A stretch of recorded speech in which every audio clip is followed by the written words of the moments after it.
preview podcast where we're probably not going to talk much about Albany, but instead we will talk a lot about Dino Babers' quotes from yesterday because there were some interesting ones and some that we might disagree with. That's next on the Locked On Syracuse podcast.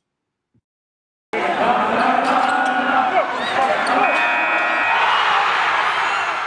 are Locked On Syracuse, your daily podcast on the Syracuse Orange, part of the Locked On Podcast Network. Your team every day.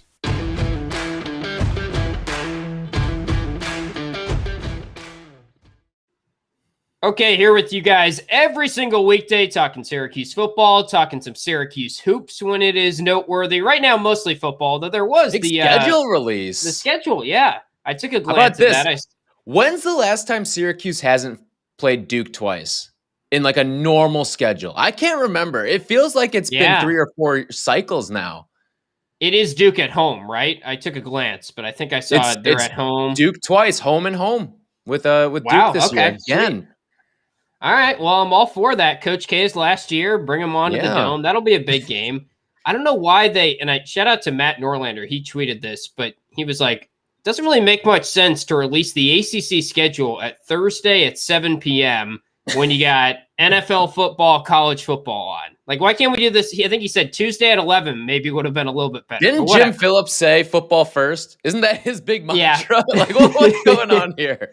He's proven it, I guess, by just not caring about the ACC basketball schedule. The women's schedule was released Wednesday night, and then they put the men right up against some primetime football that probably no one was paying attention to. But I see Florida State was early December, so we'll get into the schedule there at some point. Yeah, but all right, we're talking football today, and I think you and I were a little bit wound up after seeing some of Dino Babers' quotes. He jumped on, shout out to our guy, Stephen Fonte, Paulie Sibilia, their show Orange Nation.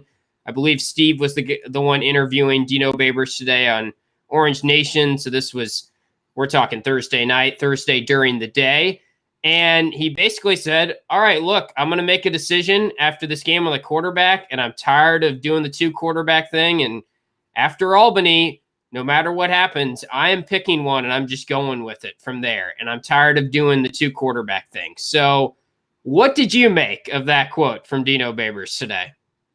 2 things I took away here. First of all, I get his frustrations. You should not have to make a quarterback decision in week 3 of the regular season. That's just unacceptable from the competition that's out there that has let it get to this point. And the onus there falls on Tommy DeVito and Garrett Schrader. But part 2 is that I don't like this. I don't think this is the best way to do it. You're really going to make a decision off of what you see from a handful of drives against an FCS opponent? To me, in a sense, you're almost rooting for one of the guys to fail because I think both of them are going to have good games. So how are you supposed to make a decision off of that? I can't imagine one of these guys is going to play significantly better against an FCS opponent to the point where you can make a decision at who the quarterback is. So what I took from this is Tommy is in a big lead right now in the quarterback battle. Because why else would he make that quote? I mean, if Garrett Schrader goes out and plays well against an FCS school, can you really take too much from it? They're both probably going to play well, like you said. There's probably not going to be a aha moment that says, oh my gosh, Garrett Schrader, we're definitely playing him. Right. And if there is, then I think Dino would have to reevaluate and see him actually do it against a legit team. So he's not going to say that unless he's thinking, okay, I feel like Tommy has been the guy so far. I feel like I was leaning towards him at the start. I wanted to see Schrader. It's not like Schrader's coming off some good performance where he's like, okay, now I've got to reevaluate and say, all right, this is when I'm making the decision because Garrett Schrader was doing some stuff that I didn't think he could do in the last time out against Rutgers, and I need to get him in the starting quarterback position. I really believe this is an endorsement of Tommy and proof that Tommy is probably going to be the starter the rest of the year is what it's looking like. And what have we said all along? We didn't think that this Albany game would win either guy the job. It could lose one of them the job. If Tommy goes out and has a piss poor performance against Albany, or Schrader goes out and struggles against Albany, then okay, maybe you make your decision a little bit easier there. But I imagine both of these guys are going to have plenty of success, and no one is going to be good enough to separate from the other, just because I think the bar of what they are going to achieve in this game is going to be too high. And he talked about it's going to be another pre-planned thing. He laid it out with the guys. He said they both know what they're doing. So I'm assuming we'll see Tommy first half, Schrader second half. That's what I'm gathering. That's sort of what I'm leaning towards right now. And if that's the case, they'll probably both play well, like we said, and no one's going to lose the job probably, but Tommy's going to keep doing his thing that he does when he gets some time, and he looks pretty efficient against some bad teams. And I don't know, if you're a Garrett Schrader advocate, then this is kind of a bummer. Like maybe after the Albany game, he should get more time because he only got 3 series last week against Rutgers. They were in really bad situations. He did a little bit, and then he was yanked from the end of for the start of the second half because obviously DeVito was looking good, and I'm fine with going back to him. The part that I struggle with here is I do want Dino to make a decision. I really want him to not do the 2 quarterback thing anymore. And I think a little part of him realized that he probably messed up when he should have played each quarterback in the Rutgers game. And that's why he's like, I hate doing this. He wishes he could get that Ohio game back. I really do. Because I think he would have, if he could do it again, he probably would have played the Ohio game a little more like he did the Rutgers game. Even though I had no problem with the way that he did the Ohio game because you won the game. Tommy played well enough. He game managed his way through that one to get you a victory. But it just felt like odd timing. It felt like he played Schrader against Rutgers because he felt like he had to, not because he necessarily needed to get some sort of spark going. And that's, to me, why it feels like he hasn't made a decision yet, is because he feels like he owes Garrett Schrader a full evaluation and looking at him in a real live setting. And that's why I really think that what's going to happen here is he's going to go with Tommy after this game, because I just don't see how his opinion of Tommy being in the lead at the start of preseason camp would have changed to this point. And there's no way that Garrett Schrader, anything he really does against Albany, is going to change his opinion of him enough to say, all right, Liberty, we're starting with you, Garrett Schrader. Like, I just don't see a situation where Tommy is not starting Liberty. And I don't know if that's necessarily the best thing for Schrader if he does somehow win the starting job out of this, too, because then you throw him in against Liberty, a very quality opponent in the non-con slate, and Florida State also mixed in there, too. Like, I don't know if that's the best way to go about this, because those are some dudes that you're going to be facing on the other side. And that game is going to speed up a lot faster when you go from Albany, an FCS team who isn't just an FCS team. They're an 0-2 FCS team. And then you go and take on a Power 5 and a good Group of 5 team. Right. It's going to be interesting, right? I'm going to be very keen to see what Garrett Schrader does in this game. But I think Dino has made up his mind for the most part, and he's going to ride with DeVito at this point. And I'm all for picking a quarterback, like I said, but the question is then going to become, have we seen enough of Garrett Schrader to really make an evaluation? And one thing I will say that I did like that he said today on that show with Stephen Fonte is Steve kind of double backed and clarified and said, all right, so you're going to have a quarterback made up after this game. And he was like, what I want to do is go into ACC play and have one guy, and if they're struggling, then I'll go to the other guy. And I'm totally cool with that. That's how it should be. And that's what we've been advocating for. Only make a quarterback change when you need to make a momentum change. That's why I was totally fine with DeVito starting and playing most of Ohio. They look good. Yes, maybe that was the time to play Schrader and figure some things out about him in hindsight. But in general, don't make a QB change unless you need to make a momentum change. And he's kind of done the opposite of that this year. Yeah, the Rutgers game is a prime example of that. That was, even though DeVito hadn't put up points yet, that wasn't necessarily his fault. He kind of caught the wrong end of a weird fumble call, some penalties that doomed him. Those things aren't DeVito's fault. But at the same time, just to put Garrett Schrader in, to put him in, not only did it feel like it put Garrett Schrader in a bad position, because first of all, you're backing him up deep in his own territory to start that first drive that he's seen in almost 2 years. But on top of that, it's not fair to DeVito because, at the time he was 7 of 8 for 65 yards. That's not a bad game that you're putting together there. Right. And the way that he could have maybe built upon some momentum, maybe seen some things here or there, but you just put an absolute pin in the entire thing. And so, it's tough to do that when you're a quarterback. It's the stop and start nature of things. What did we say about Buddy Boeheim and Joe Girard last season in basketball? The stop and start. I think the quarterback position is very similar to that, where you need to find a rhythm to that and be on the same page with the rest of your offense. And guess what? The offense adapts when there's a different quarterback back there too. So inevitably, the entire operation is set up to fail when you're doing things that are designed that way. All right, we're going to take a quick break. I want to get to some Tommy DeVito quotes from this week in just a little bit as well. But first, did you guys know that Built Bar has 9 delicious flavors to choose from? There is something for everyone. And when you talk to a Built Bar fan, they're definitely passionate about their favorites.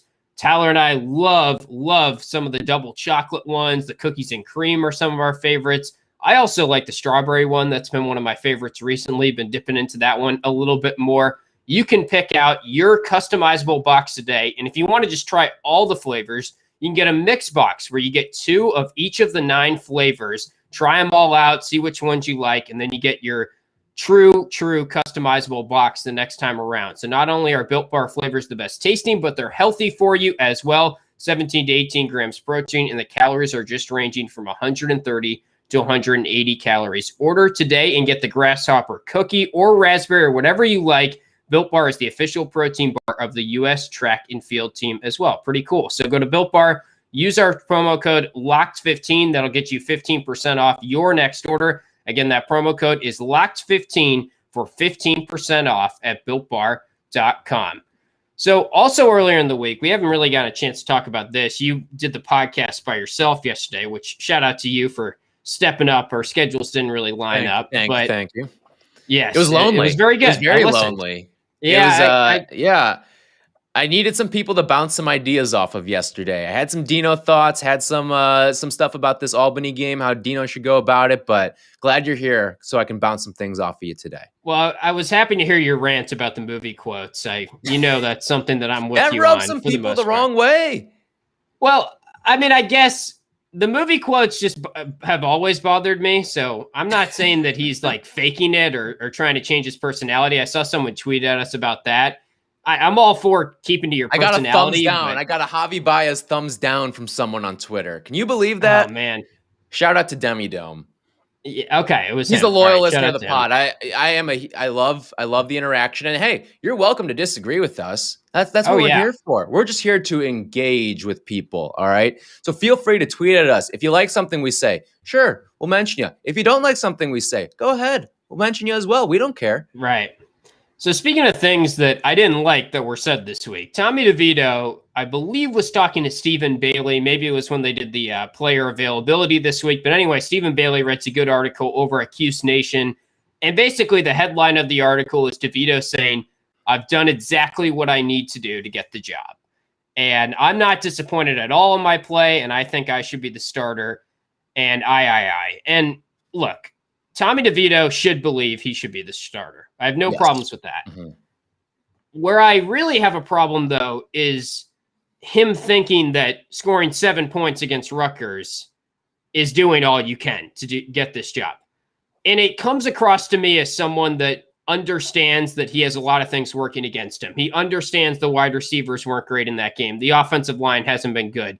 And I feel like reading between the lines there, his mindset about this entire situation is, I'm playing well, but the situation around me stinks. And if you think that, which there might be some truth to that, that's fine to think that a little bit, but don't come out and say you've done all you can. When you're the leader of the team, the quarterback of the team, you have to say, I have to be better. We only scored 7 points last week. I understand I can be better and I need to be better. All that matters is us winning. We're 1-1. If you're 2-0 and you've had 2 good games, I'm all fine with you saying, I think I've done what I need to do. But don't say that when you just had a terrible loss and looked really bad on offense. There's some subtle throwing under the bus there, for sure. Yeah. I'm with you there. And listen, he's not wrong. The offensive line is awful. I looked at some of the stats here from the pressures and the blitzes. So it's best encapsulated, actually, with Garrett Schrader's numbers, all right? So he took 9 dropbacks in that game against Rutgers, all right? I want you to guess how many times he got pressured. It was 8 times, right? I think I said 8 this. times, yeah. Because Pro Football Focus had that, yeah. Mm-hmm. And then how many times do you think he was blitzed? 0? I don't remember. One? Okay. Yeah. So that just shows you've got a 5-man front going against a 4-man front, and the 4 is beating the 5. There's a problem there. And that is not Tommy DeVito's fault. That is not Garrett Schrader's fault.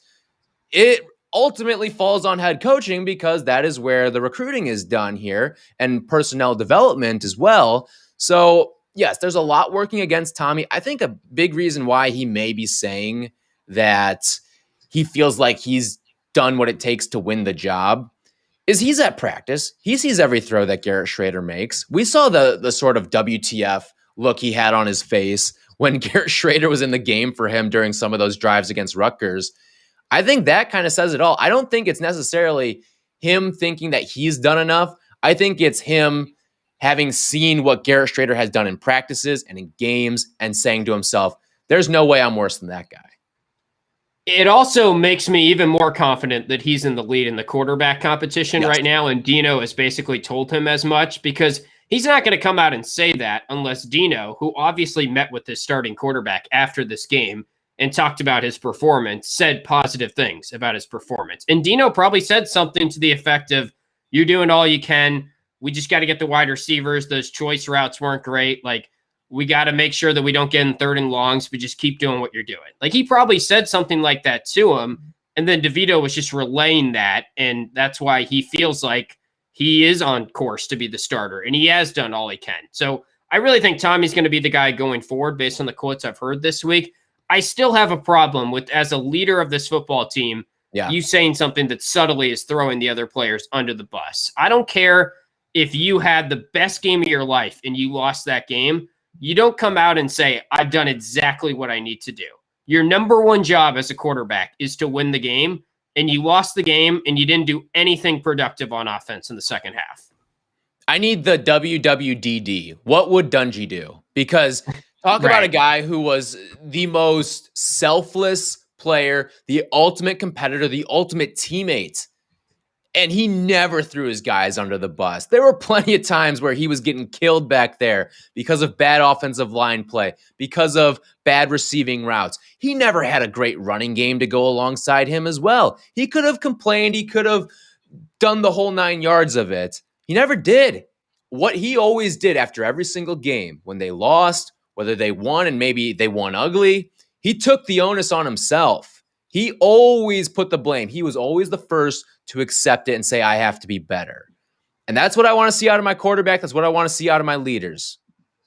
Right. It's any quarterback should say that. And all I wanted him to say was, look, I have been working really hard. I'll continue to work really hard, but I've got to be better, and this offense and this team has to be better. It's unacceptable to lose to Rutgers at home and put up 7 points, and we've got to be better.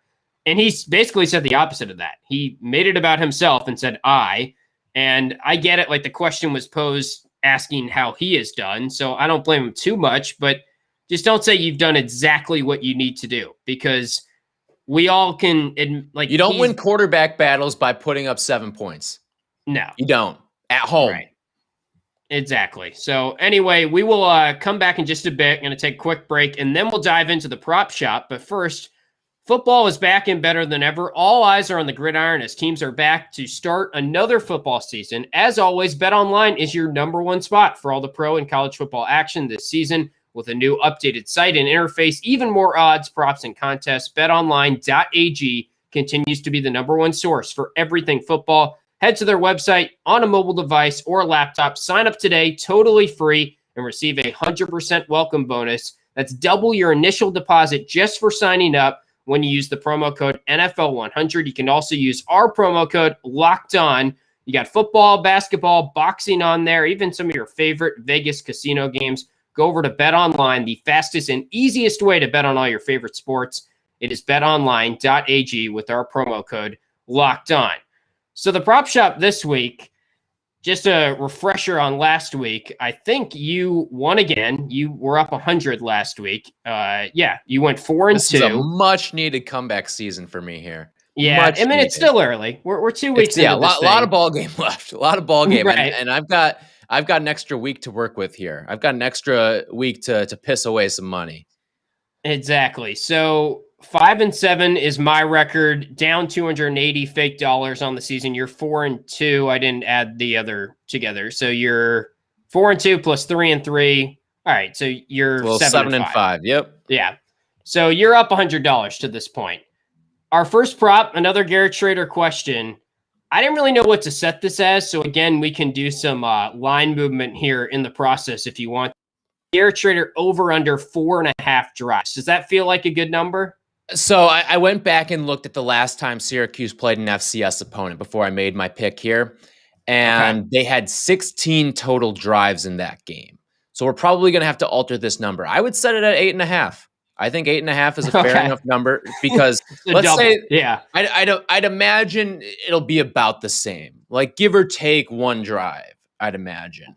So we'll set that number at 8.5 because I would guess that Garrett Schrader probably plays a little bit more than DeVito in this game because Dino wants to see a little bit more out of Schrader. This is the perfect opportunity to kind of take the training wheels off with him, see what he has, put a little showcase on. But if we're going to move that number to 8.5, I'm still taking the over. I think he's going to see the bulk of the time out there. Wow. Okay. So you were shattering the 4.5. I feel obligated to take under just because I set the original under or the over under so much lower. But I think I'm with, like, I see Schrader playing the second half and DeVito playing the first half. However many drives that leads to, who knows? But I'll take under just because I'm trying to catch you as well. More TDs this week. And again, we can move this line as well if you disagree. But I said DeVito, and this is DeVito versus Schrader for more touchdowns this week. Running, passing, whatever. Okay. DeVito minus 190 to have more. Schrader plus 160. You think Schrader's probably going to play more than DeVito, so maybe you're thinking of taking him. Yeah, and I also think that we could see more designed runs for Schrader when they get down to the red zone. We've seen that package is in place with Tommy, but I think what Dino's going to do game plan-wise, he's going to want to see more of what Tommy can do with the arm as opposed to what he can do with the legs. I think he still wants to see a little bit out of Garrett because what's one of the big things in terms of what he said, I need to evaluate Garrett Schrader in live game action. A lot of that is, okay, what can you do when you're allowed to hit the quarterback? He's not getting hit in practice, but in a game he will. So what can he do in the running game? And so because of that, I like the odds with Schrader here to have more touchdowns. I don't necessarily think it means he's going to have a better game per se, but I think he'll have more touchdowns because of the fact that he's going to have more of the opportunity and he's going to probably have more design packages when they get in that red zone area. Yeah, and I said DeVito minus 190, Schrader plus 160. I'll take DeVito here. I think. Wow, you're really playing catch up. Yeah, I'm really trying to. This could be my my downfall here. I could be way behind after this week, but and especially taking some juice here at minus 190. It's a little risky, but I think they'll score more in the first half, and maybe there's some potential that we see like Dylan Markowitz, Jacoby, and Morgan late in the second half when the game's out of reach and. Everyone just tries less in the second half when it's a blowout. So I feel like the touchdowns will be more in the first half, and that's probably when Tommy's out there. First Syracuse TD. I did actually hit this one last week, and I went chalk with Sean Tucker. He leads again, plus 110. Taj Harris, plus 225. Cooper Lutz, plus 375. Anthony Quealy, plus 475. Jarvion Howard, who has kind of disappeared here. I've continued to drop him down on the odds list. He's now plus 475. Along with Quealy for that first Syracuse TD. A DeVito run plus 500, Schrader run plus 600, other / a defensive TD plus 700, Luke Benson plus 800. You know what? If it ain't broke, don't fix it. I'm going Tucker plus 110 again. I think this could be a game where Syracuse gets a deep ball touchdown to lead things off. And for that, I'm going to go with Anthony Quealy here. We've seen him used in some of those deep crossing routes. To me, it feels like he could be one of those guys. I took him last week, but I like Quealy again with the odds here because I think it's going to be a deep ball touchdown, and I think Quealy could be the guy that ultimately hauls it in. Yeah, I was thinking about him. I think he's a good pick. Even Taj, we're kind of due for a Taj early TD. Seems like he could be a guy that hauls in a deep pass as well. But all right, so we're going with the same guys we had last week. Now to get into the spread over at betonline.ag right now as we look, Syracuse is 23-point favorites. I actually thought it would be a little bit more, so I'm going to take Syracuse to cover. And that's because Albany is an FCS team. They're also an FCS team that doesn't seem that great. I candidly have not prepped into Albany as much as others. Yeah. Mm-hmm. But that's the extent of my Great Dane knowledge, 0-2. Right. I mean, look, they have a tall quarterback. I know that. I know that a couple guys from CBA will be on the field. I've read bits and pieces. Maybe I should have paid attention more. Maybe Syracuse isn't that good and they won't win this game easily, but I really think they'll cover pretty easily at that -23.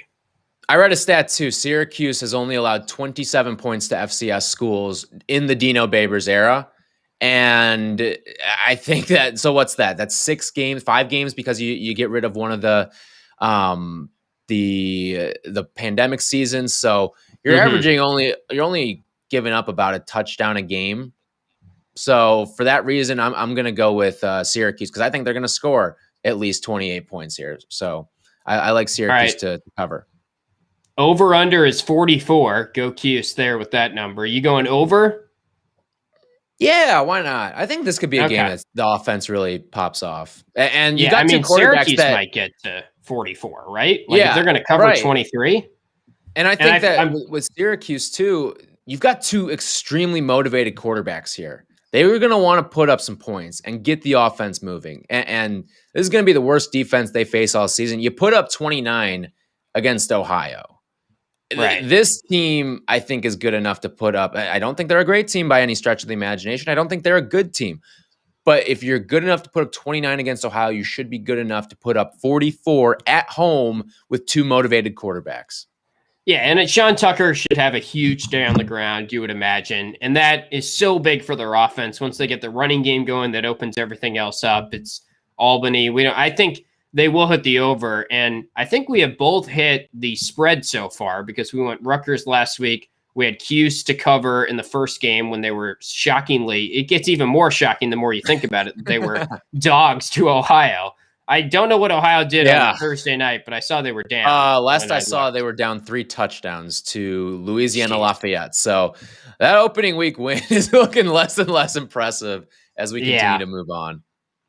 Vegas was off on that one for sure with that line, but the unders have hit so far. So I'm 0 for 2 on over-unders, and I've gone over. We'll see if the trend will buck here, and I'll finally get one of those overs. I'm going over. You're going over. We're both going with SU. And we will be back on Monday to recap the game. Sure, talk some quarterbacks, saw what we saw from Garrett Schrader, talk about what we saw from Garrett Schrader, Tommy DeVito. You can always follow the show on Twitter at @LO_Syracuse. Keep up to date with us there. We will be live tweeting the game on Saturday at noon. Also, subscribe to the show wherever you get your podcasts and on YouTube now if you want to watch us. And we'll be back with you